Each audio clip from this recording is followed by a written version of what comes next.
అందరికీ నమస్తే. Welcome back to my channel. ఈరోజు నేను ఈ వీడియోలో గారెలతో కర్రీ ఎలా తయారు చేసుకోవాలో చూపిస్తాను. చాలా బాగుంటుందండి. ఒక్కసారి మీరు కూడా ఇలా ట్రై చేయండి. దీనికి కావాల్సినవి ఉల్లిపాయలు, పచ్చిమిర్చి, కరివేపాకు, గారెలు. ఇక్కడ ఉల్లిపాయలు కొంచెం ఎక్కువ తీసుకోవాలండి, కర్రీ బాగా వస్తుంది. ఉల్లిపాయల్ని వీలైనంత చిన్న ముక్కలుగా కట్ చేసుకొని పక్కన పెట్టుకోవాలి.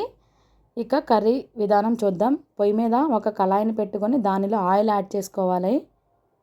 ఆయిల్ హీట్ అయిన తర్వాత దానిలో పచ్చిమిర్చి, అలానే 2 లవంగ మొగ్గలు, ఆనియన్స్ వేసుకోవాలి. ఈ ఆనియన్స్ని ఒక్కసారి కలుపుకోవాలి. దీనిలో ఇంకా కరివేపాకును కూడా వేసుకొని కలుపుకోవాలి. దీనిలో రుచికి సరిపడినంత సాల్టు, అలానే కొద్దిగా పసుపు వేసుకొని కలుపుకోవాలి. ఇక్కడ ఉల్లిపాయ, పచ్చిమిరపకాయ అనేది బాగా వేగాలండి.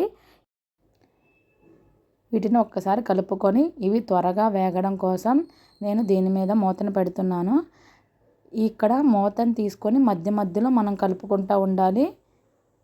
ఇవి చక్కగా వేగుతూ ఉన్నాయి. ఇంక ఇలా వేగిన తర్వాత ఇంకా దీనిలో మనం ఇక్కడ రుచికి సరిపడినంత కారం వేసేసుకోవాలి. ఇది ఒకసారి కలుపుకొని కొద్దిగా వేగనివ్వాలి. ఇక్కడ కారం కూడా వేగిపోయింది. ఇంకా దీనిలో ఒక గ్లాసున్నర వాటర్, అంటే 300 ml వరకు వాటర్ని యాడ్ చేస్తున్నాను. ఇవి ఒక్కసారి కలుపుకొని బాగా మరగనివ్వాలి. ఇంకా ఇలా వాటర్ అనేది మరుగుతున్నప్పుడు మనం దీనిలోకి ఇంకా గారెల్ని యాడ్ చేసేసుకోవాలి. ఇక్కడ గారెలన్నీ వేసాము. వేసి వీటిని ఇంకా మనం చక్కగా ఉడికించుకోవాలి.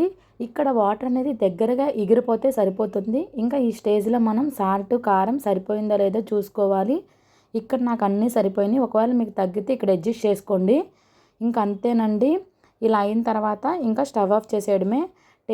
టేస్టీ గారెల కర్రీ రెడీ అవుతుంది. ఒక్కసారి మీరు కూడా ఇలా ట్రై చేయండి, తప్పకుండా నచ్చుతుంది. ఈ వీడియో నచ్చితే ఒక్క లైక్ చేయండి, మీ ఫ్రెండ్స్ అండ్ ఫ్యామిలీకి షేర్ చేయండి. అంటే సింపుల్ అండ్ టేస్టీ రెసిపీస్ కోసం నా ఛానల్ని సబ్స్క్రైబ్ చేసుకోండి. Thanks for watching. Bye bye.